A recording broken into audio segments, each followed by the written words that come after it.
평강의 하나님이 친히 너희를 온전히 거룩하게 하시고 또 너희의 온 영과 혼과 몸이 우리 주 예수 그리스도께서 강림하실 때에 흠없게 보존되기를 원하노라. 너희를 부르시는 이는 미쁘시니 그가 또한 이루시리라. 아멘. 할렐루야. 네, 주님께 사랑하신 우리 모든 아대표의 교회 성도 여러분들을 주님을 환영하고 축복합니다. 특별히 여름인데도 불구하고 이렇게 일교차가 너무 심하죠. 새벽에는 많이 쌀쌀하고 낮에는 너무나도 무더운 날씨에 쉽사리 지치고, 그리고 많은 또 이렇게 체력의 면역력이 약해져서 걸리는 병, 이렇게 아프신 분들이 좀 많은데, 그럼에도 불구하고 이렇게 예배의 은혜를 사모함으로 나오신 우리 모든 성도님들 너무나도 환영하고 축복합니다. 그래서 옆에 있는 분들한테 좀 이렇게 인사하시면 좋을 것 같아요. 우리 강건합시다. 자, 우리 한 번 더 한 번 더 이렇게 인사하실 때, 하나님이 당신을 사랑하십니다. 네. 자, 우리 한 번 더 우리 선포할까요? 하나님이 나를 위해 기도하십니다. 네, 그렇습니다. 지금 우리는 여러분들을 사랑하시는 하나님, 여러분들을 중보하시는 그 예수 그리스도를 믿는 믿음 가운데 이 자리 가운데 나오셨습니다. 여러분들 어떻게 은혜를 삼아으로 나오셨습니까? 아니면 관습에 따라 나오셨습니까? 아, 예. 안 넘어오시네요. 네. 예. 우리는 은혜를 삼아으로 나왔지 그냥 이렇게 루틴에 따라 나오신 분들이 아니라는 거예요. 특별히 만약에 여러분들이 어려움인데도 나왔다, 그러면 하나님이 그 발걸음을 기뻐하십니다. 예, 이게 잘 지키는 것도 중요하지만 한번 고백하실게요. 그럼에도 불구하고, 네, 그거를 정말 기뻐하시는 하나님이시라는 거예요. 예, 지금 우리 데살로전서를 통해서 크게 은혜 받는 시간을 가지고 있습니다. 이제 2주밖에 안 남았으니까 좀 정리를 해드리면, 데살로전서는 크게 두 부분으로 나눠진다고 말씀드렸어요. 자, 전반부는 몇 장부터 몇 장까지죠? 1장부터 3장까지입니다. 어떤 내용이든가요? 칭찬하고 감사하는 부분. 예, 데살로교회를 칭찬하고 감사하는 부분이 전반부라는 거죠. 4장부터 이제 5장까지는 후반부로서 어떤 내용이었습니까? 교훈과 권면의 부분이라는 거예요. 그러니까 잘한다고 해서 이 땅 가운데 영원성을 띠는 것은 아닙니다. 얼마든지 위협 대상이 있을 수가 있고 얼마든지 연약해질 수가 있기 때문에, 그럼에도 불구하고 믿음을 지키게 하기 위해서, 그럼에도 불구하고 승리하게 하기 위해서 이 데살로니가 교회에 있는 문제에 대한 교훈과 권면의 부분이 후반부에 담겨 있다는 거죠. 이 교훈과 권면에는 어떤 말씀이 있다고 말씀드렸습니까? 절대 고백하실게요. 성결한 삶, 재림. 예, 이렇게 두 가지가 담겨 있다는 거예요. 성결한 삶과 재림에 대해서 이야기해주고 있다는 거죠. 특별히 오늘 본문이 되는 데살로니가전서 5장 23절부터 24절까지의 말씀은, 자, 한번 절대 고백하시겠습니다. 거룩을 위한 기도. 예, 바로 그거라는 거예요. 거룩을 위한 기도의 내용이 담고 있습니다. 이 말씀은 사실은 데살로니가 교회 성도들을 사랑하고 아끼는 이 사도 바울의 두 번째 중보에 해당해요. 여러분들이 좀 듣기 편하게, 원래 중보 자체가 이렇게 동역하는 기도, 함께하는 기도지만 그냥 중보 기도라고 제가 읽도록 하겠습니다. 예, 두 번째 중보 기도에 해당한다는 거죠. 그러면 첫 번째 중보 기도는 어디에 나왔었습니까? 앞선 데살로전서 3장 9절에서 13절 말씀이 첫 번째 중보 기도가 되고 있다는 거예요. 잠깐 그 첫 번째 중보 기도 내용을 다시 되새겨 본다고 한다면, 먼저 사도 바울은 데살로니가 교회 성도들로 인해서 심히 기뻐하고 있었어요. 하나님께 감사하고 있었습니다. 그래서 그들을 직접 찾아가서 그들의 믿음의 부족함을 채워줄 수 있기를. 자, 사도 바울이 왜 찾아가길 원했다고요? 그들의 믿음을 지금 잘 지키고 있어 좋지만, 그럼에도 불구하고 사도 바울과 얼마 지내지 못했기 때문에 그 기간 이상으로 부족한 부분들, 아직은 배우지 못한 부분들을 채워줄 수 있도록 하기 위해서 찾아가기를 원하는 마음에 기도했습니다. 또한 데살로니가 교회를 계속 재방문할 수 있는 길을 열어달라고 기도했고요. 성도들이 피차간에 서로 사랑하고 그들의 마음을 굳게 하셔서 주 예수의 재림 때에 하나님 앞에 절대 고백하실게요. 흠없는 거룩한 모습. 네, 그렇습니다. 흠없는 거룩한 모습이 되게 해달라고 기도한 것. 이렇게 총 세 가지가 첫 번째 중보 기도였다는 것이죠. 첫 번째는 믿음의 부족함을 채워주소서, 두 번째는 다시 만나게 해주소서, 세 번째는 끝까지 하나님 앞에 흠없는 거룩한 모습으로 남아있도록 인도하여 주시옵소서. 이것이 첫 번째 중보 기도 내용이었다는 거예요. 오늘 본문에 해당하는 사도 바울의 데살로니가 교회 성도를 향한 두 번째 중보 기도 내용은 먼저 미리 말씀을 드리면 다른 것이 아닙니다.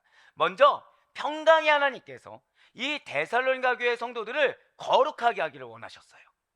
두 번째로 성도의 영혼과 몸이 주의 재림 때까지 흠없이 보존되기를 구했다는 것이죠. 자, 여기까지 들었을 때 첫 번째 중보와 비슷합니까? 다릅니까? 흡사하죠.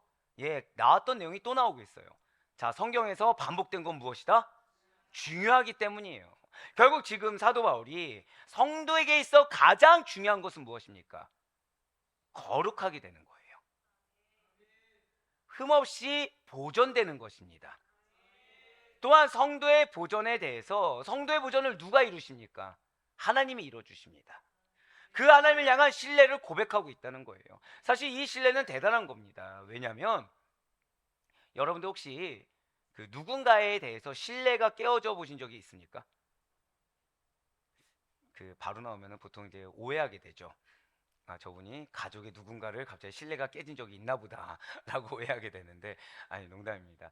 보통 우리가 신뢰가 깨지는 거는 어떤 트러블이 있을 때, 내가 기대했는데 기대치에 못 미쳤을 때 신뢰가 깨지게 됩니다.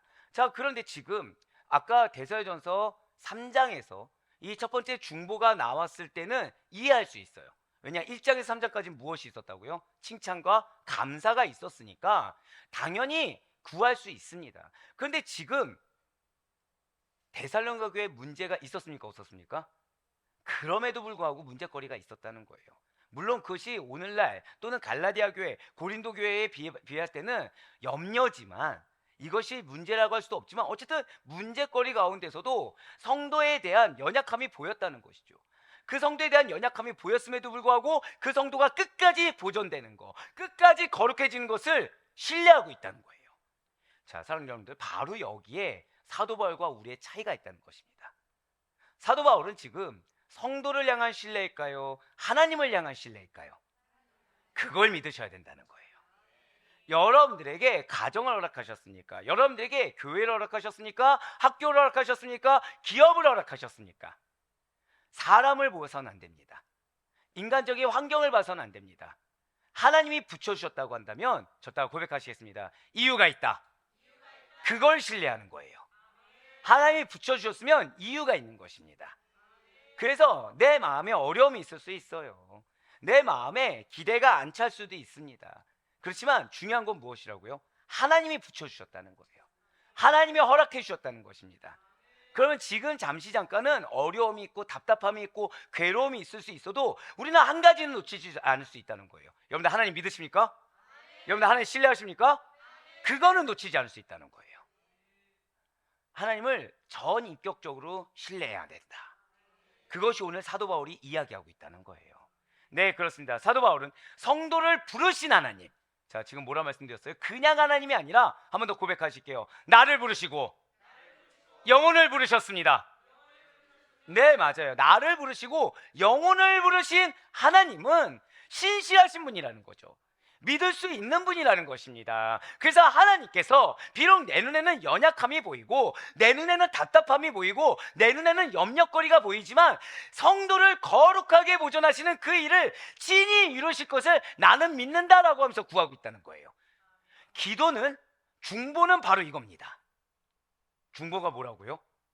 저 다 고백하실게요. 하나님을 향한 신뢰. 바로 그거예요. 바로 그거예요.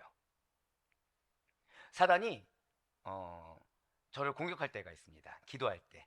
그러면은 기도 당연히 공격받지 않습니까? 라고 하실 수 있어요. 자, 저를 위한 기도할 때 공격할까요? 안 할까요? 잘하지 않습니다. 잘하지 않아요. 왜죠? 제 기도의 80%가 뭐다? 회개니까 어지간해서는 잘 안 튼타요. 왜냐? 갈급하다고 느껴도 이게 제 착각으로 여길 수 있다고 항상 경각심을 갖거든요. 그럼 무엇을 위한 기도할 때 공격을 하겠습니까? 예, 중보할 때 정말 공격이 와요. 무슨 공격일까요? 무슨 공격일까요? 여러분들 그 신앙의 모토가 있습니다. 목회 모토가 있어요. 뭐냐면 사실은 저는 어지간하면 여러분들, 그러니까 사업까지는 알아도 여러분들이 어느 학교 나왔는지 부모님이 뭐 하는지 관심을 안 갖습니다. 이유가 왜일까요? 편견 때문이에요. 편견 때문입니다. 영혼을 영혼으로 봐야 되는데, 물론 부모님의 어떤 연약함이라든지 연약함은 알려고 해요. 하지만 세상적인 환경은 가급적이면 모르려고 합니다. 이유가 있냐면 편견을 가질 수가 있다는 거죠. 예. 그런데 문제는 그럼에도 불구하고 중보를 할 때 시험이 들 수 있을까요, 없을까요? 여러분들 중보할 때 시험은 다른 게 아닙니다. 누구를 미워하는 게 시험이 아니에요. 저 다 고백하실까요? 편견. 편견이에요, 편견. 편견은 무엇입니까? 일방적인 견해입니다. 왜곡된 견해입니다. 편파적인 견해예요. 그러니까 우리가 편견을 갖는다는 것은 그 영혼에 대해서 온전히 하나님을 신뢰하는 마음으로 바라보지 않았을 때, 그때 내 눈을 의지하거나 내 경험을 의지하거나 내 생각을 의지했을 때, 그때 우리는 편견을 갖게 된다는 거예요. 근데 이 편견에 무엇을 가지게 된다고요? 시험이 들어오게 된다는 겁니다. 영혼을 영혼으로 바라봐야 돼요. 그러기 위해서는 어떻게 해야 된다? 한 번 더 고백하실게요. 하나님을 신뢰하라. 예, 바로 그거라는 거예요. 그래서 영혼을 위해서 중보할 때 여러분들의 마음 가운데 사견이 들어가고 여러분들 마음 가운데 이중적인 마음이 들어갈 수 있습니다. 그럴 땐 두 가지 하시면 돼요. 첫 번째는 무엇이요? 회개. 두 번째 뭐 하시면 돼요? 하나님을 신뢰하셔야 돼요.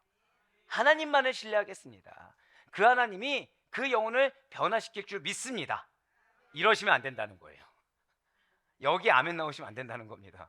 자, 제가 방금 뭐라 말씀드렸어요? 하나님이 이 영혼을 변화시킬 줄 믿습니다. 이미 뭐가 들어간 거예요? 이 영혼은 변화돼야 됩니다 라고 해버린 거죠. 아니죠. 하나님이 그 영혼과 함께 하실 줄 믿습니다. 하나님이 그 영혼을 나에게 붙여주신 것은 나를 연단하시고 나와 함께 하나님의 나라를 이룩해 가심을 믿습니다. 이게 전부라는 거예요. 우리가 앞에 있는 영혼이 왜 변화되길 원하죠? 진짜 죽을 죄를 져서입니까? 아니에요. 실망했기 때문에, 뭔가 바라는 것이 있기 때문인 것입니다. 예, 맞아요. 지금 사도 바울이 이런 실수를 하고 있지 않습니다. 사도 바울은 지금 성도를 거룩하게 보존하는 거, 성도가 성도답게 서 있는 거, 누가 할 수 있다고 지금 고백하고 있나요? 하나님만이 할 수 있다고 고백하는 거예요. 그 하나님을 신뢰하는 것입니다. 다만 그렇다고 해서 하나님께 책임을 전가하는 것이 아니에요. 지금 자신이 그 일을 하나님께서 진히 이루시는데 도구가 되기를 원하고 있다는 거죠. 자, 이것이 바로 오늘 내용입니다. 그렇다면 먼저 오늘 보면 데살로니가전서 5장 23절 말씀 한번 보도록 하실게요. 평강의 하나님이 진히 너희를 온전히 거룩하게 하시고 또 너희의 온 영과 혼과 몸이 우리 주 예수 그리스도께서 강림하실 때 흠없게 보존되기를 원하노라. 아멘. 사실 이러한 사도 바울의 두 번째 중보기도 내용은 크게 두 가지로 볼 수가 있습니다. 하나는 온전히 거룩하게 하시는 것, 하나는 온전히 거룩하게 하는 것이고요. 그리고 다른 하나는 영, 혼, 육, 결국 이것이 무엇입니까? 저 다음 고백하실게요. 전인격. 네, 전인격이 주의 재림시까지 흠없이 보존되는 거, 이 두 가지라는 거죠. 온전히 거룩하게 되는 거. 두 번째는 좀 더 쉽게 말씀드리면 끝까지 보존되는 거, 끝까지 흠없게 보존되는 거. 바로 이 두 가지를 두고서 지금 기도 내용을 삼고 있다라는 거예요. 그렇다면 대체 왜 사도 바울은 지금 이제 얼마 남지 않았습니다. 데살로니가전서 쓸 날이 지금 이제 2번 남았다고 말씀드렸잖아요. 이제 얼마 남지 않았어요. 자, 유언은 어떤 거라 말씀드렸죠? 중요한 내용이라 말씀드렸습니다. 편지의 마지막을 장식하는 것은 무엇이 될까요? 중요한 걸 써야 돼요. 근데 중요한 것 중에 지금 하나가 무엇입니까? 성도의 거룩이라는 거예요. 저도 한번 고백하실게요. 반드시 거룩해야 합니다. 성도의 미션 중에 하나가 바로 거룩입니다. 성도의 미션 중에 하나가 철저한 거룩입니다. 예, 지금 사도 바울은 여기에 이 데살로니가전서에 승부를 걸고 있어요. 데살로니가전서의 승부가 무엇이라고요? 성도의 거룩입니다. 왜 그걸 두고서 기도하고 있을까요? 그것은 잘 들으셔야 돼요. 성도가 성도되는 것이 중요하기 때문이에요. 성도에게 있어 가장 중요한 것은 무엇이라고요? 성도다운 거, 그리스도의 향기가 드러나는 거, 어느 곳에서나 성도라고 인정받을 수 있는 거, 이게 너무나도 중요하다는 거죠. 성도가 하나님의 거룩한 성품을 본받는 일, 그래서 성도다워질 수 있는 거, 이게 매우 중요하기 때문이라는 것입니다. 성도가 성도다울 수 있는 것은 무엇을 본받아야 된다고요? 한 번 더 고백하실게요. 하나님의 거룩한 성품. 네, 맞습니다. 우린 지금 창세기를 듣고 있어요. 새벽에 창세기를 들었을 때 우리의 누구 형상을 따라 창조됐다고 배웠습니까? 맞아요. 하나님의 형상을 따라 창조되었어요. 그럼 우리는 지금 이 땅 가운데 예수 그리스도를 믿는 믿음으로 구원받았습니다. 믿으십니까? 예, 잠시 후에 나오겠지만 성화의 과정이라는 것은 누구의 형상을 회복하는 과정이라고요? 하나님의 형상. 태초에 창조된 그 하나님의 형상을 회복하는 과정이라는 거예요. 예, 하나님의 형상이 무엇입니까?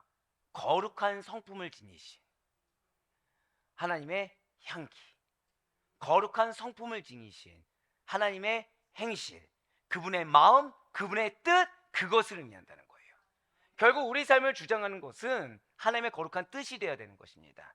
우리 삶 가운데 회복되어야 되는 것은 하나님의 이 거룩한 마음이자 거룩한 성품이고, 우리를 통해 흘러나와야 될 것은 하나님의 거룩한 향기만이 흘러나와야 된다는 거예요. 이것이 성도의 마지막까지 이루어져야 될 바로 거룩한 본이 되어야 된다는 것이죠. 지금 거듭 강조하고 있지만 진실로 성도라는 것은 세상에서 구별하여 불러낸 거룩한 자들의 무리입니다. 즉 성도가 무엇이라고요? 거룩한 자들이라는 거예요.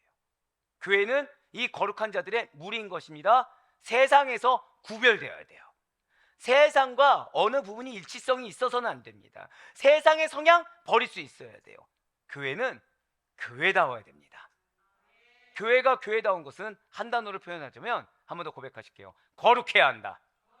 네, 맞아요. 맞아요. 인간의 연약함은 드러날 수 있습니다. 하지만 당연시 되진 않아요. 인간적인 흐름이 들어올 수 있습니다.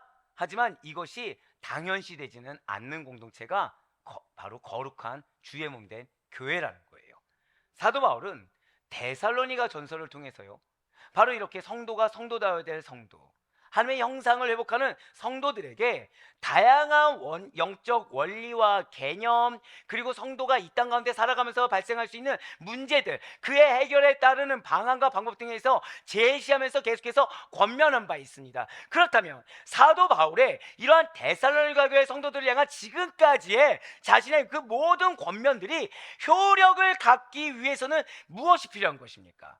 지금까지 이렇게 해야 됩니다. 이런 일에 대해서는 이렇게 해야 됩니다라고 권면을 했어요. 그럼 그 권면의 말씀이 실제 이 성도 대상 가운데 적용이 되기 위해서는, 그 대상 가운데 실제가 되기 위해서는 무엇이 필요한 것입니까? 나는 전했으니까 너희는 들어야 돼, 라는 고압적인 태도가 필요한 것이 아닐 거라는 거예요. 학교에 선생님, 그런 선생님들 있죠. 어떤 선생님은 자, 이거 중요해, 들어. 근데 앞에 있는 친구가 갑자기 앞을 보고 있으면 뭐라고 해요?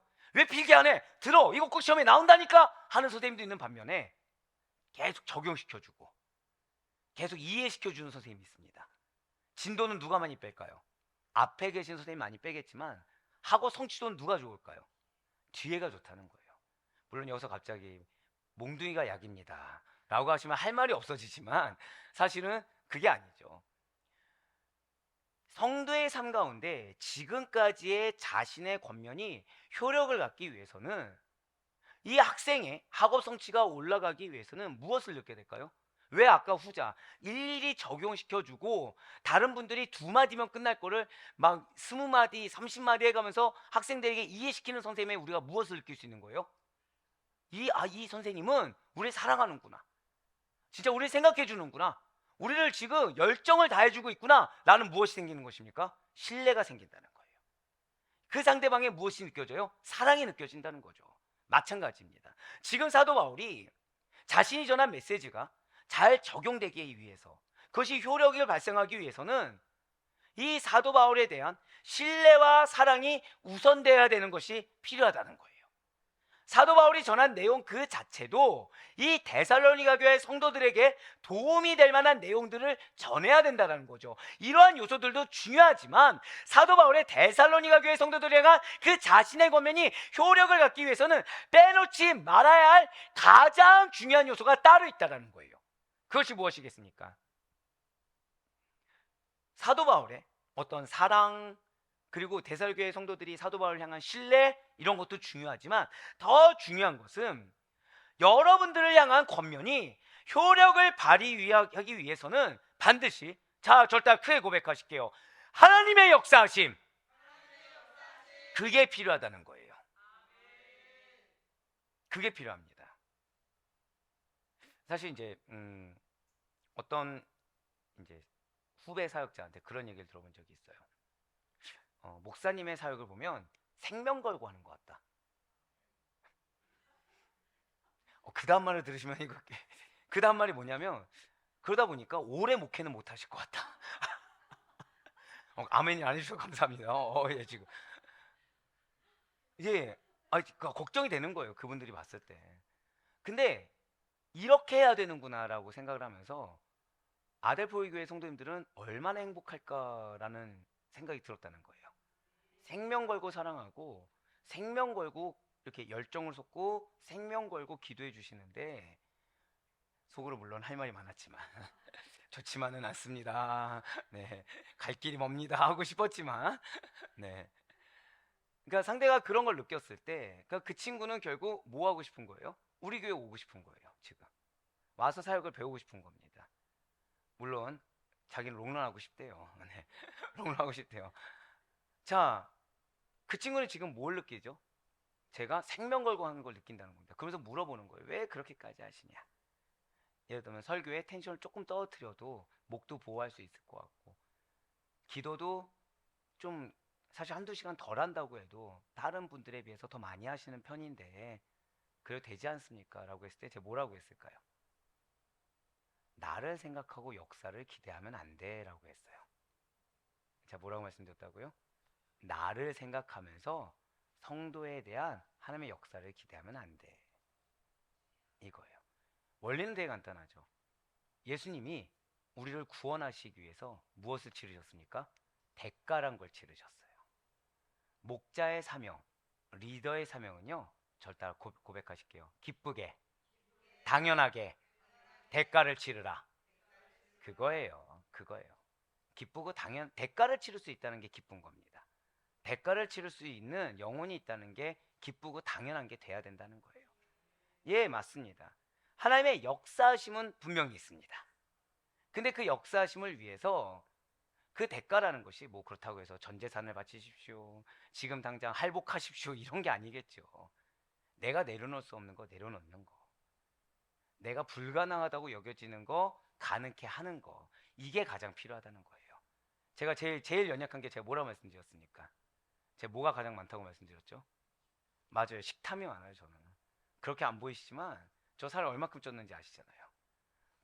예, 저 90kg 넘었습니다. 네, 90kg 넘었어요. 살집이 어마어마했죠. 지금도 몸에 곳곳에 자랑스러운 영광의 흔적이 있어요. 튼살. 네, 튼살. 네, 영광의 흔적. 보면 뭘 생각해요? 다시는 이때로 돌아가지 말자. 그래서 금식하는 거예요. 가장 못하는 거 내려놓는 거. 그리고 잠이 많았을까요? 적었을까요? 회사 생활하기 전에, 그러니까 사실은 학창 시절에 잠이 많은 편에 속합니다. 잘 못 일어나요. 그러다 보니까 뭘부터 줄이시는 거예요? 하나님이 회사 생활하면서 잠부터 줄이시는 거예요. 연약한 거 내려놓는 겁니다. 불가능하다고 여겨지는 거 내려놓는 거예요. 그러면 이걸 우리 흔히 뭐라고 얘기해요? 절대 고백하실까요? 자기 부인. 그럼 하나님 역사하세요. 자기 부인하면 역사하십니다. 자기 부인하면 최소한 인간의 그릇입니까? 자기 부인한 자리는 영적인 그릇입니까? 영적인 그릇이죠. 영적인 그릇이니까 영적인 은혜를 받을 판이 이제 되는 거예요. 인간의 그릇이면 뭐만 남습니까? 썩어 없어질 인간의 것만 남는 거고, 영적인 그릇이면 영원한 영적인 은혜만 남는 겁니다. 예, 맞아요. 지금 반드시 우리를 향한 권면이 효력을 맺기 위해서, 그리고 여러분들에게 붙여준 영혼들에게 하는 권면이 효력을 발휘하기 위해서는 우리 한 번 더 고백하실까요? 반드시 하나님의 역사하심이 있어야 합니다. 네, 바로 이것이에요. 제가 여러분들을 위해서 생명줄 거고 기도하는 이유는 바로 이거예요. 말하는 거 들을 수 있습니다. 하지만 이것이 여러분들 삶 가운데 실제가 돼야 돼요. 그럼 이 말씀이 실제가 되기 위해서는 여러분들 삶 가운데 반드시 뭐가 있어야 됩니까? 하나님의 역사하심이 있어야 돼요. 근데 저는 여기서 하나를 더 추가합니다. 내가 영적으로 깨달을 수 있는 사건이 일어났어요. 그럼 하나의 역사하심입니까? 아닙니까? 하나의 역사하심이에요. 모든 게 다 하나의 역사하심이에요. 근데 이 말이 무서운 거 아시죠? 안 좋은 거 딱 했을 때 징계, 심판, 어떻게 역사하심을 느낍니까? 못 느낍니까? 우리는 알아요, 사실.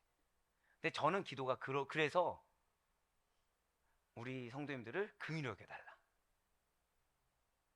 눈물로 역사하지 마시고 감사로 역사하게 해달라. 기쁨으로 역사하게 해달라는 간구를 드리는 거예요. 사실은 하나님 기준에서는 선을 넘는 거죠. 왜냐하면 하나님께 맡겨야 되는 건데. 예, 맞아요. 하나의 역사가 있다는 건 저는 분명히 믿고 있습니다. 자, 한번 선포하실게요. 나에게 반드시 역사하심이 있습니다. 그걸 정말 믿으시길 바래요. 예, 권면이 한 영혼에게 진정한 마음이 전달되고 그 권면이 주님 안에서 잘 뿌리 내리는 데에는 하나님의 강력한 역사하심이 수반되어야만 한다는 거예요. 그러면 여기서 질문을 드려보겠습니다. 하나님의 역사하심이라는 것은 우리 믿는 성도들에게 언제 나타나게 되는 것입니까? 사도 바울은 에베소서 1장 19절로 20절 말씀을 통해서 이렇게 증거하고 있어요. 그의 힘의 위력으로 역사하심을 따라 믿는 우리에게 베푸신 능력의 지극히 크심이 어떠한 것을 너희로 알게 하시기를 구하노라. 그의 능력이 그리스도 안에서 역사하사 죽은 자들 가운데서 다시 살리시고 하늘에서 자기의 오른편에 앉히사. 아멘. 이 말씀 잊지 마시길 바래요. 좀 더 쉽게 말씀드릴게요. 하나님의 능력이 어떻게 역사하신다고 지금 보여주셨습니까? 자, 절대 크게 고백하실게요. 그리스도 안에서. 그거를 믿으셔야 돼요. 하나님의 능력은 그리스도 안에서 역사하는 것입니다. 아까 방금 전에 제가 자기 부인하면 어떤 그릇이라고 말씀드렸나요? 영적인 그릇이라고 말씀드렸죠. 영적인 그릇은 우리가 누구 안에 거해야지만 허락되는 것입니까? 그리스도 안에 거해야만이 영적인 그릇이 올바른 형태를 갖출 수가 있는 거예요. 우리가 하나님의 역사심을 볼 수 있는 것은 오직 그리스도 안에서, 그리스도를 통해서만이 가능하다는 거예요. 그렇지 않으면 내 삶 가운데 역사해도 이것이 역사인지 우연인지 분별할 수가 없다는 거예요. 그렇기 때문에 하나님의 역사심을 온전히 이룰 수 있도록 예수 그리스도를 통해 우리는 간절히 기도해야 된다는 것입니다. 지금 성도의 거룩을 위해서 어떻게 기도하라? 예수 그리스도 안에서 예수 그리스도를 통해 기도를 하는 것입니다. 사도 바울 역시 이것을 잘 알고 있었어요. 그렇기 때문에 아는 바를 실천하기 위해서, 자, 무엇을 하기 위해서요? 내가 알고 있는 것을 실천하기 위해서 그는 가장 우선적으로 하나님 중심 신앙 속에서 예수 그리스도를 통해 기도했다는 것입니다. 여러분들이 하나님께서 말씀을 허락하십니다. 믿으십니까? 그 말씀이 여러분 삶 가운데 열매가 될 거예요. 그런데 이것이 열매가 되기 위해서는 반드시 내가 하나님의 말씀의 은혜를 받은 것이 내 삶 가운데 열매가 되고 실제가 되기 위해서 반드시 거쳐야 될 것은 먼저 여러분들의 심령이 하나님 중심이 되어야 됩니다. 그 하나님 중심 가운데서 끝까지 철저할 정도로 예수 그리스도 안에 거해야 돼요. 그리고 기도해야 돼요. 그럼 열매가 됩니다. 즉 자기를 부인하고요, 자기를 부인하는 상태에서 나를 부인하니까 이 자리 가운데 누구만 있습니까? 하나님만이 있죠. 내 감정, 내 생각, 내 판단 이런 것들이 없으니까 여기 뭐만 남겠습니까? 말씀만이 남지 않겠습니까? 그럼 이 말씀만 남아있는 이 상태에서 그 상태에서 기도하는 거예요. 나의 갈급함을 두고 기도하는 것이 아니라, 물론 간구하는 거 너무 중요하죠. 근데 우리의 삶 가운데 그 간구가 응답돼서 해결되는 것보다 만약에 더 크고 풍성한 것이 있다고 한다면 마땅히 그래야 되지 않겠습니까? 하나님이 여러분들에게 주고자 하시는 것은 그냥 단순히 지금 현재 상황의 해결이 아니라 누가 봐도 하나님이 역사하셨습니다. 이런 말씀을 들을 수 있을 만한 예비된 은혜가 있다는 사실 믿으시기 바래요. 그래서 그 전제를 항상 무엇을 두시냐? 자기를 부인할 수 있는 길, 여러분들의 것을 내려놓을 수 있는 길. 왜요? 그래야 말씀이 뿌리내리거든요. 내가 내 것을 움켜쥐고 있으면 말씀이 뿌리낼 수가 없습니다. 그렇지만 내 것을 버리면 말씀이 뿌리내려요. 말씀이 하나님입니다. 믿으십니까? 말씀이 하나님이시기 때문에 말씀이 뿌리내렸다는 것은 이제서야 하나님의 열매, 하나님의 그 풍성한 기업이 우뚝 서게 될 발판이 이제 됐다는 거예요. 우리 아까 그것을 뭐라 말씀드렸어요? 영적인 그릇. 그것이 그제서야 형성이 되기 시작했다는 것이죠. 그렇습니다. 사도 바울은 데살로니가 교회 성도들을 향한 자신의 권면들이 효력을 미치도록 하기 위해서 지금 무엇을 하고 있다고요? 스스로가 어떠한 편견 다 버리고 오직 스스로가 자기를 부인한 상태에서 자신도 갈급함이 있고 니즈가 있을 거 아닙니까? 그거 다 버리고 예수 그리스도 안에서 하나님께 중보하고 있다는 거예요. 지금 여러분들이 가족을 위해서 기도하십니까? 아니면 사업장을 위해 기도하십니까? 아니면 학교나 회사 공동체를 위해서 기도하십니까? 그러면 여러분들의 그 갈망이 효력을 미치기 위해서는 반드시 중보하는 내가 먼저 자기 부인하고, 중보하는 내가 먼저 예수 그리스도 안에 거하며, 중보하는 내가 먼저 하나님을 전적 신뢰함으로 말미암아 했을 때 효력을 미친다는 사실을 잊지 마시길 바래요. 오늘 보면 데살로니가전서 5장 23절 말씀을 다시 한 번 더 보시겠습니다. 지금 스크린을 보시면 붉은색으로 뭐라 나와 있습니까? 평강의 하나님이. 사도 바울이 지금 강구의 대상이 되시는 하나님을 무엇이라 불렀죠? 평강의 하나님이라고 부르고 있어요. 여기서 평강이라는 의미로 번역된 헬라어는 에이레네라고 합니다. 이 에이레네는 혼돈, 염려, 두려움, 무질서, 투쟁이 없는, 그러니까 어떠한 것도 없는 완전한 평정의 상태를 지금 말을 하고 있어요. 그냥 단순히 평온하다, 평온해서 강건해졌다, 이게 아니라 완전 무입니다. 그러니까 완전 무결하다고 하죠. 완전 무결한 상태예요. 어떠한 걱정, 근심 들어갈 틈도 없습니다.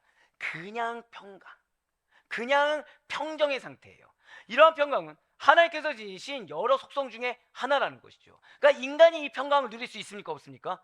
여기서 나온 건 없어요. 이거는 신적 속성입니다. 이러한 평강의 상태는 하나님과 아담이 완전한 교제를 나눴던 에덴 동산에서는 있었지만 타락 후 인간에게서는 발견할 수 없는 것이 되고 말았어요. 즉 평강의 하나님께서 소외된 인간은 항상 불안 가운데 살아갈 수밖에 없다라는 것이죠. 그렇으나 비록 겉으로는 평온한 것처럼 보여도 이 영혼 깊은 곳에서는 두려움과 불안이 끊임없이 요동치는 삶을 살아가는 것이 인간이라는 것입니다. 아무리 의식주를 통한 일상적인 만족이 있고 인간 관계를 통한 기본적인 만족이 채워진다고 하더라도 하나님과의 관계에서 오는 근본적인 만족이 없다고 한다면 진정한 평강을 상실한 채로 살아갈 수밖에 없다는 거예요.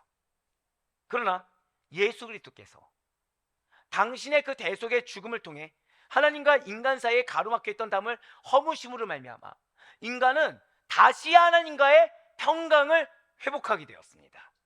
이에 대해서 사도 바울은 로마서를 통해서 이렇게 증거하고 있어요. 로마서 5장 1절 말씀입니다. 그러므로 우리가 믿음으로 의롭다 하심을 받았으니 우리 주 예수 그리스도를 말미암아 하나님과 화평을 누리자. 아멘. 자, 이 화평의 헬러가 무엇이겠습니까? 에이레네예요. 동일한. 앞에 말씀드렸던 평강의 하나님의 그 평강과 하나님과 화평을 유지하여 화평이 동일한 에이레네라는 거죠.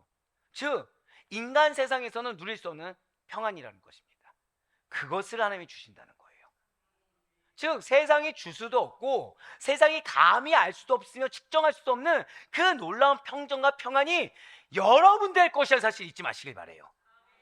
왜요? 하나님이 주셨거든요. 따라서 이미 성도가 된 데살로니가 교인들은 지금 평강을 소유한 상태입니까? 아닙니까? 소유한 상태예요. 여러분들은 이 평강을 소유한 상태입니까? 아닙니까? 이미 소유한 상태라는 것이죠. 그렇지만 연약해져서 평강을 놓치든가 아니면 그 이후에라도 어떤 영적 공격으로 말미암아 평강을 놓칠 일들이 존재할 수 있기 때문에 하나님께서 그 평강을 계속해서 부어주시기를 원하는 마음으로 놓쳤더라도 채우고도 넘칠 만한 평강을 부어주시기를 바라는 마음으로 사도 바울은 여기에서 하나님을 어떤 하나님으로 언급했어요? 에이레네의 하나님, 평강의 하나님으로 언급하며 중보를 지금 드리고 있다는 것입니다. 그러면서 오늘 보면 데살로니가서 5장 23절 말씀 또 한번 다시 한번 더 보시길 바래요. 지금 붉은색 글씨로 너희를 온전히 거룩하게 하시고 라고 나와 있습니다. 이 구절은 거룩하게 하되 모든 방면에서 완전히 끝까지 거룩하게 하시기를 하나님께서 친히 원하신다 라는 뜻이에요. 너희를 온전히 거룩하게 하시고, 이게 하나님이 여러분들을 거룩하게 하십니다 이런 간단한 의미가 아니라 원어적으로는 거룩하게 하시는데 여러분들을 모든 방면에서 완전하게, 그것도 끝까지 거룩하게 하신 것을 누가 원하신다고요? 하나님이 원하신다라는 거예요. 그냥 단순히 수동적으로 너희를 하나님께서 거룩하게 하실 거야? 이게 아니라 거룩하게 하시는데 하나님이 더 원하신다는 거예요. 그렇습니다. 우리의 거룩은 하나님께서 가장 원하시는 뜻이요, 하나님 당신의 마음인 것입니다. 이와 관련해서 사도 바울은 데살로니가전서를 통해서 이미 한 번 더 앞서 이렇게 강조한 적이 있어요. 데살로니가전서 4장 3절의 말씀입니다. 하나님의 뜻은 이것이니 너희의 거룩함이라 곧 음란을 버리고. 아멘. 앞서 계속해서 말씀드리죠. 반복하는 것은 무엇이다? 중요하다. 지금 데살로니가전서를 지금 관통하는 단어가 무엇입니까? 거룩이라는 거예요. 거룩입니다. 성도가 칭찬받을 수 있는 거 무엇입니까? 거룩을 유지하는 거예요. 성도의 문제 언제 생깁니까? 거룩을 상실했을 때예요. 그럼 성도의 평생의 사명이 무엇입니까? 평생의 승부처가 무엇이죠? 거룩의 회복이라는 거예요. 거룩한 자 안에 무엇을 주신다고요? 평강을 준다는 거예요. 진실로 하나님께서는 당신의 기쁘신 뜻을 위해 성도들의 마음에 거룩이라는 소원을 두고 행하게 하시며, 자, 성도들 마음 가운데 주신다가 아니라 무엇을 두고 행하게 하신다고요? 거룩을 두고 믿는 그 순간 여러분들 마음 가운데 하나님이 거룩을 떡하니 두십니다. 그래서 여러분들의 행실을 무엇을 기반으로 하게 하세요? 거룩을 기반으로 하시는 거예요. 그러니까 왜 그런 거 있죠? 다른 사람들은 죄라고 여기지 않고 마음껏 행합니다. 근데 우리는 죄라고 여기는 거예요.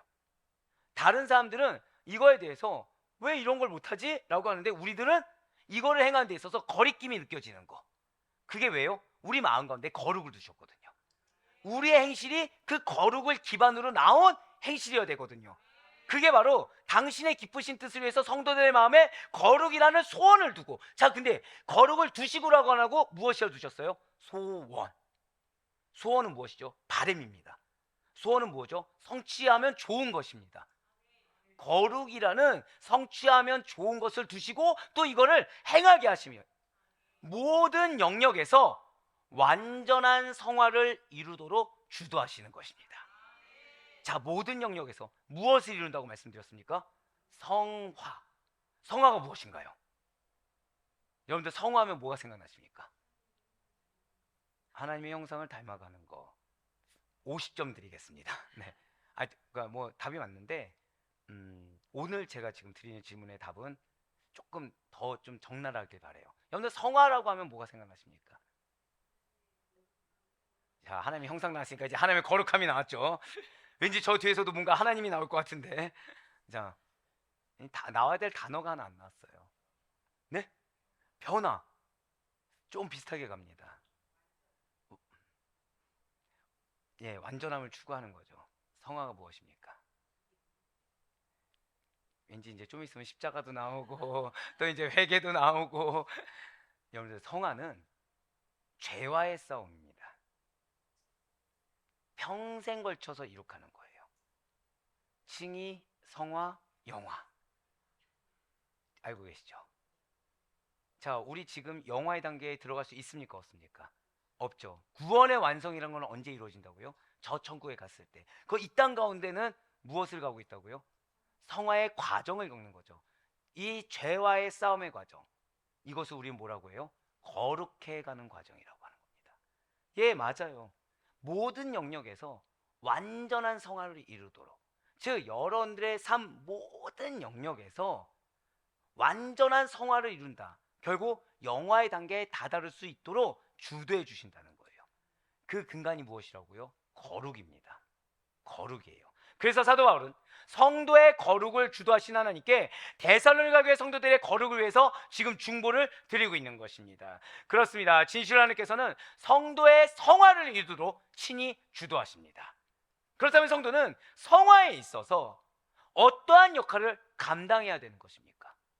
하나님께서 우리 마음 가운데 거룩이라는 소원을 두었다고 말씀드렸어요. 정확히는 거룩하고자 하는 열망과 소원을 두시고 행하게 하실 때 성도는 잘 기억하셔야 됩니다. 장로님이 정답을 얘기하긴 하셨네요. 변화받으려는 의지와 노력이 수반되어야 된다는 거예요. 즉, 이 성화의 과정 가운데, 끊임없는 죄와의 싸움 과정 가운데 우리에게 필요한 것은 무엇이다? 변화받으려는, 자, 변화하려는이 아니에요. 지금 무엇이라고요? 변화받으려는입니다. 왜 수동태를 썼겠습니까? 하나님께서 행하시거든요. 하나님께서 원하시거든요. 거기에 나를 내어 맡겨야 되는 것입니다. 결국 변화받으려는 의지와 노력은 무엇입니까? 순종하려는 의지와 노력이 수반되어야 된다는 것이죠. 반드시 기억하시기 바라요. 거룩하기 위해 변화받고자 하는 여러분과 저의 의지와 노력도 반드시 뒤따라야 한다는 사실을 잊지 마시기 바라요. 만약에 성화에 있어서 인간의 의지, 인간의 노력을 배제한다고 한다면 성경에 나오는 수많은 무엇 해라, 무엇 하지 말라 라는 명령의 말씀들은 다 삭제되었을 것입니다. 하지만 성경은 분명히 우리들에게 말씀하고 계세요. 말씀에 무엇이 있다고요? 의지가 있습니다. 말씀은 무엇이라고요? 저를 고백하실게요. 말씀은 명령입니다. 맞아요. 그래서 성경은 분명 우리에게 말씀하고 계십니다. 즉 명령하고 계신 것입니다. 우리의 의지를 촉구하는 명령을 하고 계시다는 거예요. 사도 바울의 또 다른 중보의 기도 내용은 지금 두 가지라고 말씀을 드렸어요. 하나는 무엇이라고요? 온전히 거룩하게 하는 것. 그러기 위해서는 무엇을 하라고요? 순종의 의지를 가지라는 겁니다. 변화에 대한 의지와 노력을 해야 된다는 거예요. 즉 완전한 성화입니다. 그리고 다른 하나는 주의 재림시까지 성도들의 혼, 영, 육 모든 전 인격이 흠없게 보존되는 거예요. 우리의 전 인격이 흠없게 보존되는 것이 나머지 하나입니다. 자, 성도의 성화가 결국 무엇을 지향하는 것입니까?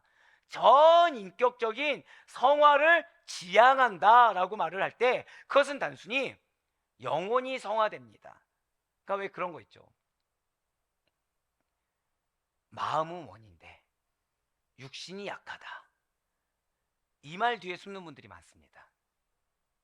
이 말씀은 예수님이니까 하실 수 있는 말씀이에요. 우리가 할 수 있는 말이 아닙니다. 죄송하지만. 자, 왜죠? 성도의 선화는 전인격적인 성화입니다. 즉 우리의 생각, 마음까지 다 갈아엎으시는 거예요. 죄와의 싸움은 그러니까 나의 성향까지도 다 갈아엎는 겁니다. 왜죠? 우리는 누구를 닮아간다고요? 하나님의 형상, 그리스도의 장성한 물약까지 하나님의 형상을 회복하는데 인간의 연약함이 어떻게 하나로 남아있을 수 있겠습니까? 예, 맞아요. 그런데 그러니까 단순히 내 마음은 성화를 이루고 있습니다. 육신이 약합니다. 아, 근데 육신이라도 내 마음은 비록 지금 아주 분노로 들끓고 악으로 들끓지만 그래도 행동이라도 이렇게 했습니다. 이렇게 할 수가 없다는 거예요.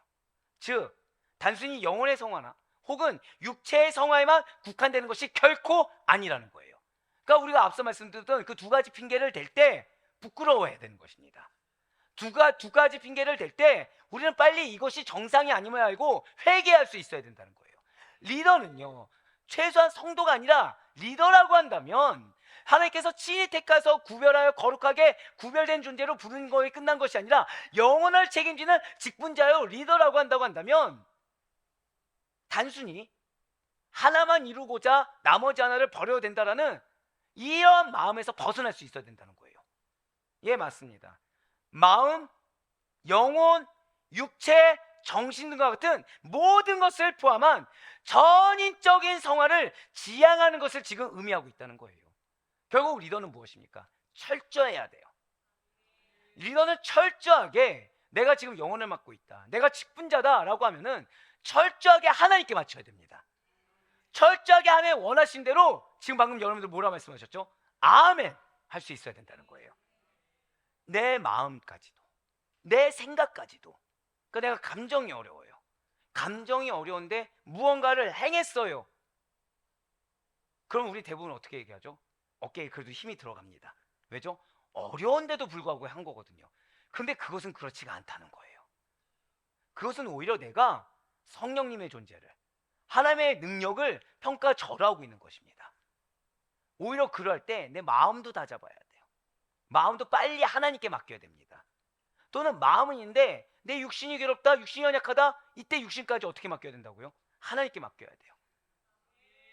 극복할 수 있어야 되는 것입니다. 예, 맞아요.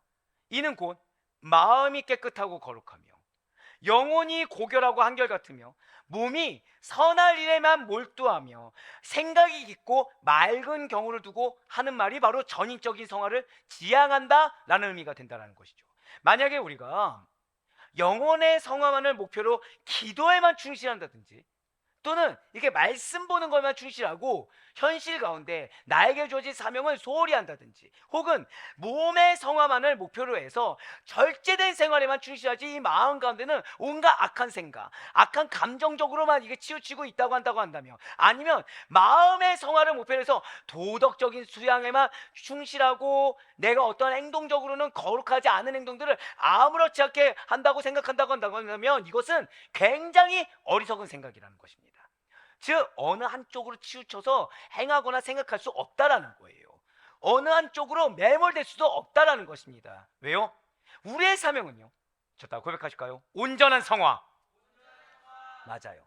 즉 죄와의 싸움에서 겨우 이겨내는 것이 아니에요. 죄와의 싸움은 승리하는 것이 당연합니다. 왜죠? 예수님이 승리하셨습니다. 죄 가운데 내가 넘어져서 내가 낙심 가운데 있든가 실족했든가 이게 우리한테 당연한 것이 아니라는 거예요. 죄와의 싸움은 이미 승리하였습니다. 죄와의 싸움에서 승리하는 걸로 그래서 내가 이겨냈어, 그래 내가 잘 지켰어, 이 정도가 아니라 오히려 그에 더해서 하나님께서 맺길 원하시는 열매까지 맺으며 나아갈 수가 있어야 된다는 거예요. 우리는 온전한 성화를 위해서요 기도해야 됩니다. 절제해야 됩니다. 감정까지도 다스릴 수 있는 말씀 가운데 도덕적인 수양도 쌓을 수 있어야 돼요. 선행에도 헌신할 수 있어야 됩니다. 깊이 생각할 수 있어야 되고요.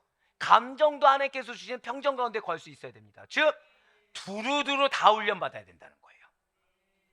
여러분의 인생이 훈련의 인생이에요. 자, 지금 성화가 무엇이라고요? 훈련의 인생이에요. 죄와의 싸움은 끊임없는 훈련입니다. 끊임없는 연단입니다. 그런데 훈련 받을 수 있는 것이 은혜예요. 연단 받을 수 있는 것이 기회란 사실을 깨달을 수 있어야 됩니다. 사단은 훈련 가운데 있는 어려움을 주목하게 해요. 마치 뱀이 하와에게 무엇을 주목하게 했죠? 선악과를 주목하게 했던 것처럼 훈련 가운데 있는 어려움이라는 것을 주목하게 해요. 자, 그런데 훈련의 시작은 누구입니까? 자, 우리 인생의 시작은 누구시죠? 하나님. 과정은 누구십니까? 하나님. 끝은 누구십니까? 다시요. 우리 인생은 끊임없는 훈련의 인생입니다. 믿으십니까? 훈련의 시작은 누구십니까? 과정은 또 누가 하십니까? 끝은 또 누가 승리를 주십니까? 내가 하는 게 있습니까? 없습니까? 없어요. 순종하고 내가 맡기면 된다는 거죠. 근데 불순종했을 때 내가 다 감당하는 것처럼 착각하게 된다는 거예요. 차라리 내가 감당하는 거라면 좋은데 왜 감당하지 않는 허상만을 두고서 금식을 하면서 하나님께서 은혜를 주셔가지고 금식하니까 살이 빠질 수밖에 없죠. 첫사역지 중형교회에서 그런 일이 있었어요. 이제 우리 목사님들이 같이 금식 기도도 하고 하는데 체질상 잘 안 빠지는 분들이 있습니다. 왜 우리 통뼈라고 하죠. 골격이 있으신 분들이 있어요. 근데 그분들이 빠지고 싶은 거예요. 살이. 근데 잘 안 되는 겁니다. 잘 안 되는 거예요. 답답한 거죠. 답답한 거죠. 두 가지 길이 있는 겁니다. 포기의 길이 있고 두 번째는 그럼에도 불구하고 하는 길이 있고. 자, 그런데 여기서 문제가 생겼어요. 문제가 생겼습니다. 자, 여러분들 금식해 보시니까 어떠시던가요? 활력이 넘치십니까? 예, 막 힘이 넘치고 기쁨이 넘치십니까? 네. 죄송해요. 저를 보지 마시고. 예, 저는 항상 집에 가면 골골대요. 저는 힘들어요. 기운이 안 납니다. 사역이 어떻게 될까요? 힘이 빠지는 거예요. 힘이 빠지는 거예요. 자, 목회자에게 다이어트가 있을 수 있습니까? 없습니까? 사실 목회자는 다이어트가 아니에요. 목회자는 성도를 위해서 눈물을 흘려야 됩니다. 성도를 위해서 식음을 전폐해야 되는 거예요. 그렇지 않으면 인간적인 욕구에 의해서 움직이는 모든 것들은 악한 게 됩니다. 예, 맞아요. 모든 것이 다 훈련 받는데 군대에서 훈련을 제대로 받는 사람들이 살을 찝니까 못 찝니까? 잘 못 찌잖아요. 훈련을 제대로 받는다고 한다면. 마찬가지예요. 우리가 인생 가운데 훈련을 제대로 받는다고 한다면 불필요한 죄의 지방 덩어리들이 쌓일 일이 없다라는 거예요. 우리가 모든 것이 훈련임을 알고 그 훈련을 주장하시니가 하나님이심을 안다고 한다면, 하나님께 내어 맡긴다고 한다면, 그래서 당연하게 받아들인다고 한다면 오히려 이것은 우리에게 힘이 들지 않습니다. 하지만 인간적으로 무엇을 하려고 한다고 한다면 포기해버리든지, 아니면 그럼에도 불구하고 하지만 여기에서도 내가 정작 해야 될 것에 대해서 지장이 있든지, 둘 중에 하나밖에 나오는 결과가 없다라는 거예요. 염대산 가운데 하나님 주시는 훈련이 있습니다. 사실 성화는 훈련의 과정이에요. 그런데 이것이 승리를 하길 정말 원한다, 내 삶 가운데 정말 유익이 있길 원하고 죄의 지방 덩어리들이 빠지길 원한다, 답은 하나밖에 없습니다. 저 다 고백하실게요. 하나님께 맡기겠습니다. 그거밖에 없어요. 하나님께 나를 맡겨야 돼요. 나를 굴리는 대로 굴리면 되는 거고, 여기 가서 각계전투 하라고 하면 각계전투 하면 되는 거고, 여기 가서 화생방 하라고 하면 화생방 하면 되는 겁니다. 네, 되게 축복을 드리고 싶은데 화생방이라고 하니까 갑자기 축복드리기가 좀 민망해지네요. 네. 그 정도 험한 건 아니길 바랍니다. 그러면 우리에게 끝에 뭐가 있는 거예요? 나는 그냥 그 과정을 순종하며 걸었을 뿐인데 어느 순간 기업이 있고 어느 순간 결과가 있는 거예요. 근데 내 힘으로 하려고 하면 뭐만 있다고요? 결국 포기하게 되든가, 내 힘으로 하게 되면 정작 해야 될 걸 못하게 되든가, 인생의 누수밖에 남지 않는다는 것입니다. 우리의 영역에, 그래서 이런 두루두루 훈련받음으로 말미암아 전 인격에 흠이 없다라는 것은 그 사람에게서 책망을 받을 만한 요소를 찾아볼 수 없다라는 뜻입니다. 즉 얼마나 기쁠까요? 여러분들의 인생 가운데 하나님을 딱 만났어요. 자, 여러분들 지금 하나님 만난다고 한번 생각해 보세요. 나는 지금 당장 하나님 만나길 원한다, 있으십니까? 자, 중학생 미만 손들지 말고. 네. 난 지금 딱 하나님 만나도 난 자신 있다, 진짜 난 상급 받을 자신 있고 하나님께 인정받을 자신 있다, 있으십니까? 사실은 대다수는 없다는 거예요. 대다수는. 왜죠? 순간 무슨 생각 드십니까? 죄가 막 떠오르기 시작하거든요. 잘못한 게 막 떠오르기 시작하거든요. 지금. 예, 맞아요. 그런데 생각해 보시길 바래요. 책망받을 요소가 하나도 없는 거예요. 할렐루야. 얼마나 기쁠까요? 얼마나 감사할까요? 맞습니다. 지금 사도 바울은 데살로니가 성도들이 어떠한 요소에서도 책망받을 요소가 없기를 바라고 있다는 거예요. 그런데 이러한 바울의 기도 중에 일부 내용을 오해하는 분들이 계시다는 거죠. 아, 주님 오실 때까지 우리의 육체가 흠이 없어야 되니까 사람의 신체가 흠이 있는 상태로 죽으면 안 되고, 죽은 다음에 이렇게 화장해서도 안 되는 것은 아닙니까? 라고 반문하는 분들이 계시다는 거예요. 하지만 이런 질문과 생각은 부활의 본질을 알지 못해서 생기는 것입니다. 우리 이미 부활에 대해서 들었죠. 진실 하나님께서는 성도의 몸이 불에 탔든지 또는 야생 동물에게 물려 찢겼든지 완전히 썩었든지 아무런 관계없이 예수 그리스도의 재림 때 다시는 썩지 않을 신령한 몸으로, 우리 이걸 뭐라고 해요? 부활체라고 하죠. 부활체로 부활시켜 주십니다. 그리고 사도 바울은 주의 재림시까지 성도들의 영혼, 육, 즉 전인격이 흠없게 보존되는 것에서 강조하는 점은 단순히 여러분들의 신체에 상처나 흠이 없어야 된다는 것을 강조하는 것이 아니라는 거예요. 예수 그리스도께서 재림하실 때까지 여러분들의 그 삶에 있어서 아무런 것도, 저 따라 고백하실게요, 책망받을 것이 없기를 바랍니다. 그것을 원하고 있어요. 책망받을 것이 여러분들 삶 가운데 아무것도 없어서 하나님께 그대로 받아들이시기를 원하고 있다는 거죠. 제가 여러분들 위해서 기도하는 게 바로 이겁니다. 제가 여러분들 가운데 회개 메시지를 전하는 거, 여러분들 가운데 좀 심하다 싶을 정도로 쓴 메시지를 전하는 이유가 바로 그겁니다. 지금 거북한 게 낫죠. 지금 마음 아픈 게 낫죠. 심판대 앞에서 어떻게 할까요? 차라리 지금 거북하고 대신에 회개해서 흠이 없는 게 낫지 않겠습니까?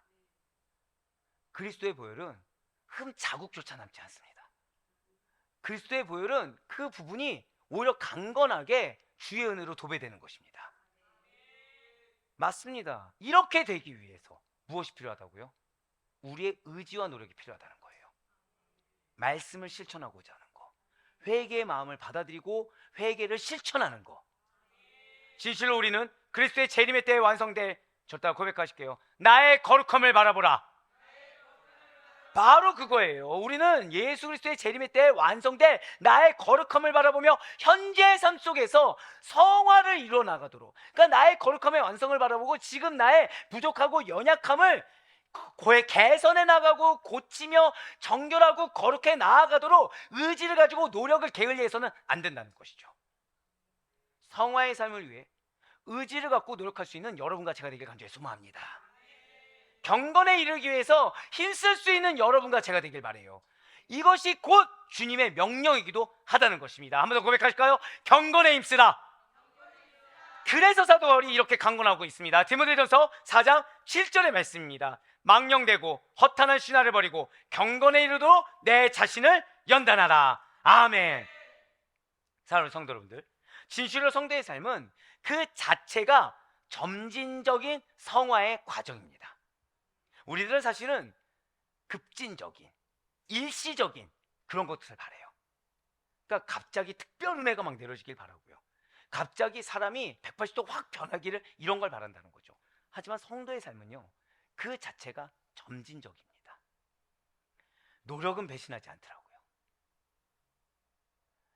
이게 제 주변은 무서운 사람들 투성이라고 말씀드렸잖아요. 지금 책과 관련해서 추천사를 받고 있습니다. 이제 다른 분들은 안 받고 존경하는 교수님들한테 받으려고 하고 있어요. 근데 저희 교수님들이, 제가 이제 박사과정을 할 때 박사과정은 보통 2-3명이 받습니다. 저는 몇 명이 받았을까요? 홀로 받았어요. 이 얘기가 뭐냐면 2-3명이 발표할 분량을 누가 해야 되는 겁니까?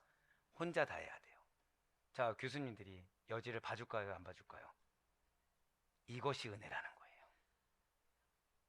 이것이 특별 은혜라는 겁니다. 그러면서 박사과정 공부는 무엇이다? 할 수 있을 때 해야 된다. 네, 할 수 있는 것이 은혜다. 제가 한 얘기가 아니에요. 들은 얘기예요, 저도. 그러면서 과제 분량은 몇 배? 2-3배. 그러니까 발표를 보통 3주에 한 번씩 합니다. 근데 저는 매주 합니다. 매주 한 편이 아니죠. 몇 편을 해야 되는 거예요? 2-3편을 해야 되는 거죠. 그런 분들이에요. 추천사를 드립니다. 부탁드렸어요. 꼼꼼하게, 아주 꼼꼼하게 보시는 거죠. 그러면서 무엇을 원하십니까? 철저하게 원하시는 거예요. 철저하기를. 마음 가운데 쓰는 것도 힘들었는데, 개 중에는 단어의 용어 선택이 좀 더 성숙했으면 좋겠다도 있습니다. 네. 마음에 어떤 마음이 드냐면, 교수님 기준에 맞추면 안 될 것 같은데 라는 이 불만스러운 마음이 듭니다. 순간 근데 하나님 무슨 마음을 주실까요? 너는 너가 말씀을 전했을 때 성도가 목사님 기준에 맞추면 안 될 텐데라는 마음을 가졌으면 좋겠느냐, 이 마음을 주시는 거예요. 그래서 순종해서 고쳐봅니다. 탈골해요.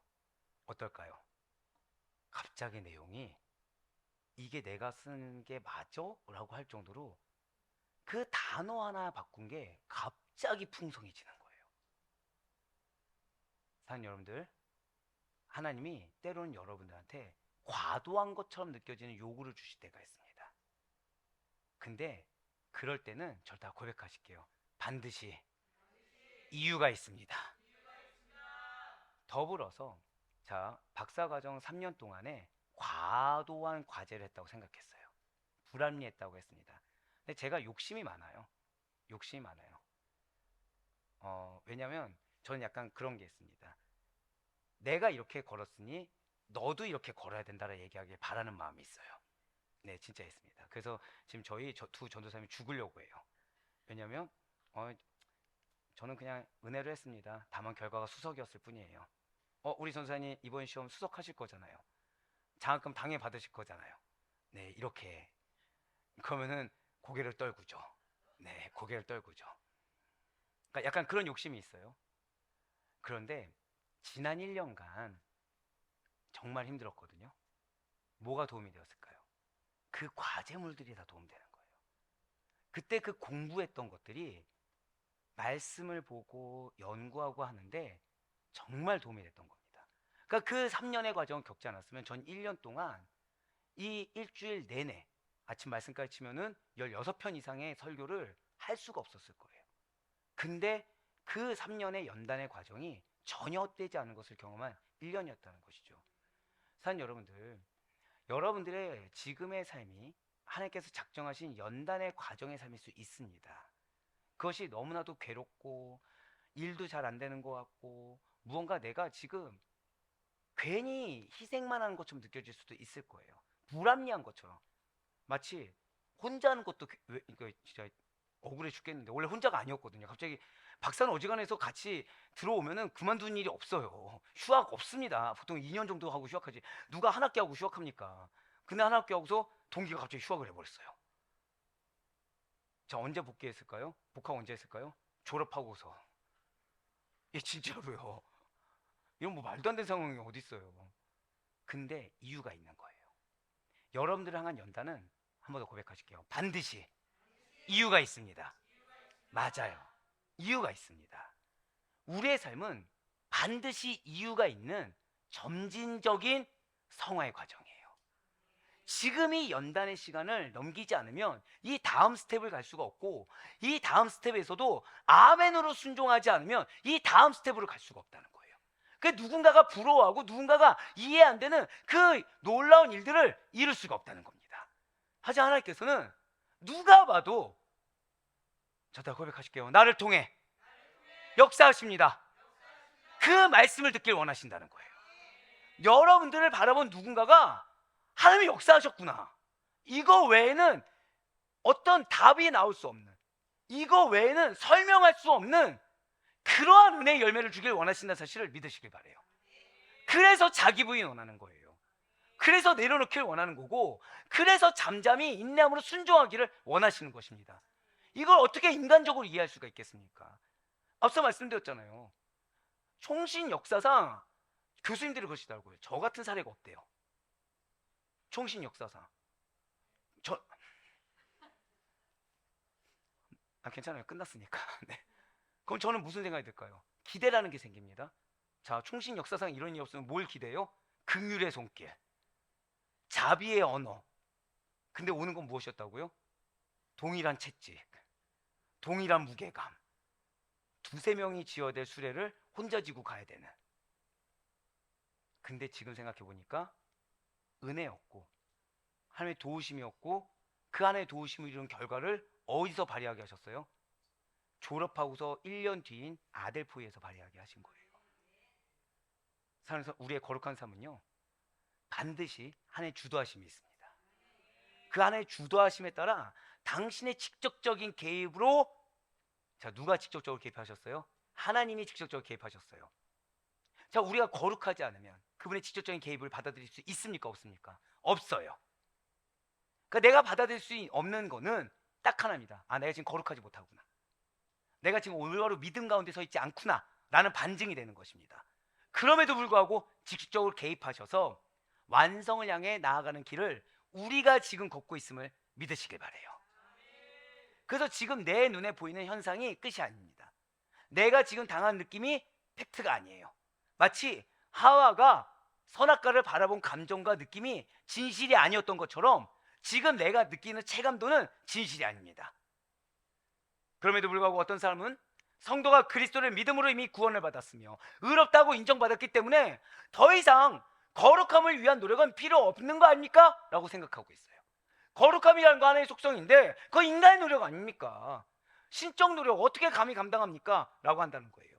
하지만 이것은 이미 구원받은 성도에게는 오직 칭의만 존재한다고 믿는 치우친 견해일 뿐입니다. 우리는 이걸 뭐라고 해요? 구원파라고 얘기한다는 거죠.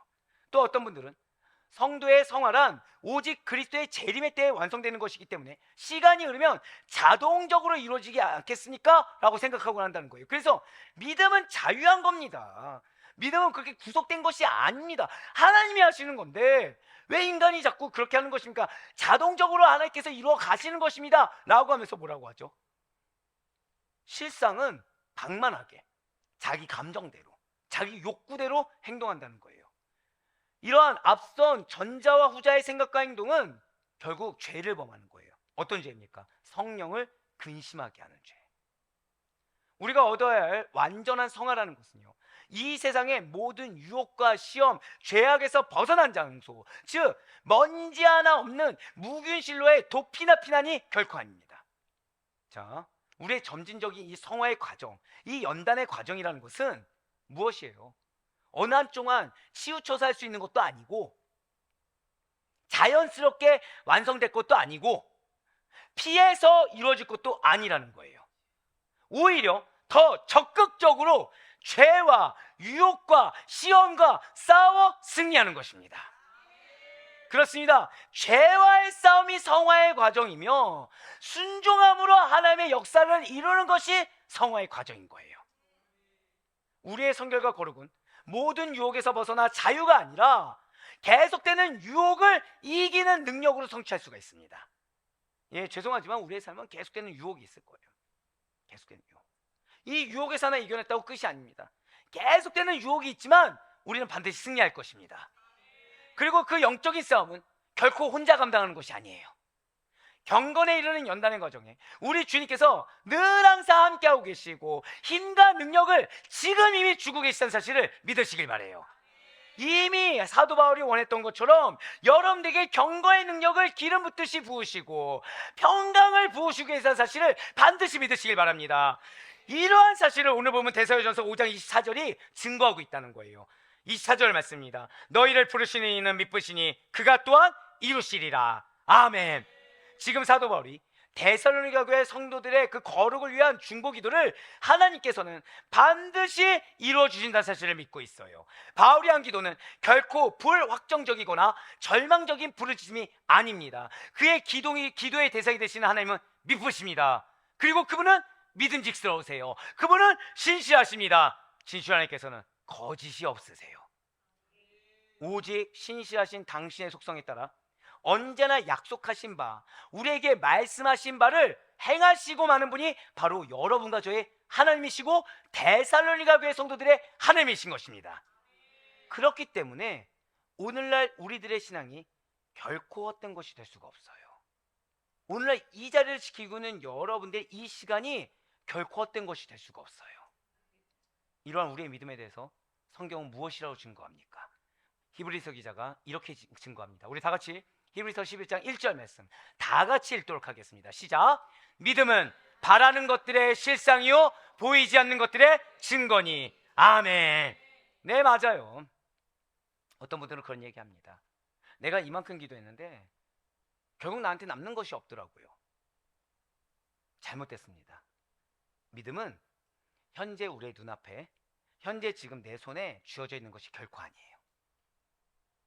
하지만 실체로서 절대 고백하실까요? 이미 확보되어 있습니다.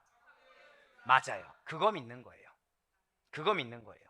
그러므로 우리의 삶은 오직 이 신앙, 믿음은 바라는 것들의 실상이요 보이지 않는 것들의 증거다. 이미 확보되어 있다. 이미 믿음이 확보되어 있고, 이미 상급이 예비되어 있고, 이미 저천성의 승리가 나을 것이다 라는 것을 믿는 이 신앙 위에만 둘 수 있는 그 이유가, 비록 현재 내 눈앞에 내 손에 쥐어져 있지는 않지만 신실하셔서 한번 약속하신 것은 반드시 이루시고야 하는 하나님의 본질과 행하심이 여러분과 저의 신앙의 근거가 되기 때문이라는 거예요.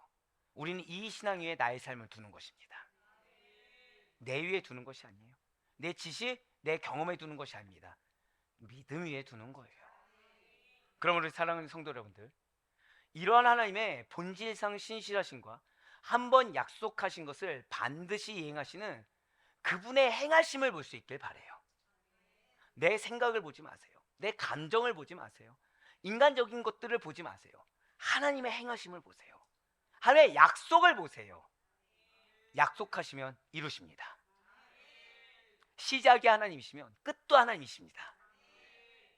그리스도 안에서 부르심을 받은 자들은 반드시 장래가 보장되어 있어요.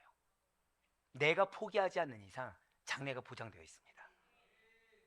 우리가 작년 이맘때 지금 이 시기를 상상이나 할 수 있었겠습니까? 아니요. 내년은, 여러분들 내년 우리 모습 상상할 수 있습니까? 아니, 없어요. 없어요. 아무도 없습니다. 그래서 우린 기대할 수 있는 거예요.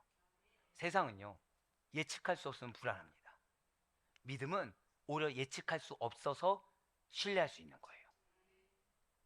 오히려 나로 하여금 예측이 안 되는 것 자체가 더 큰 것을 바라볼 수 있는 믿음의 증거가 되는 것입니다. 그리하여 우리의 거룩을 이루시고 주의 재림까지 영혼, 육, 전 인격이 흠이 없게 지켜질 수 있도록 도우시는 그 주님만을 의지하며 찬양하는 삶이 여러분과 저의 삶이 되길 간절히 소망합니다.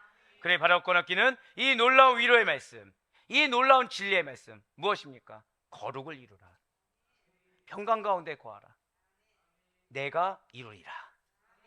이 약속의 말씀을 명심하시고 어떠한 경우에서도 흔들림 없는 확고한 신앙을 가지시는 가운데 약속하신 바를 반드시 이루시는 신실한 하나님께서 내려주신 축복을, 그래서 의지와 순종, 그 결단을 가지고 행하는 자에게 허락하시는 그 축복을 마음껏 누릴 수 있는 우리 모든 성도님들의 축복된 삶이 될 수 있기를 주님의 이름으로 간절히 축원합니다.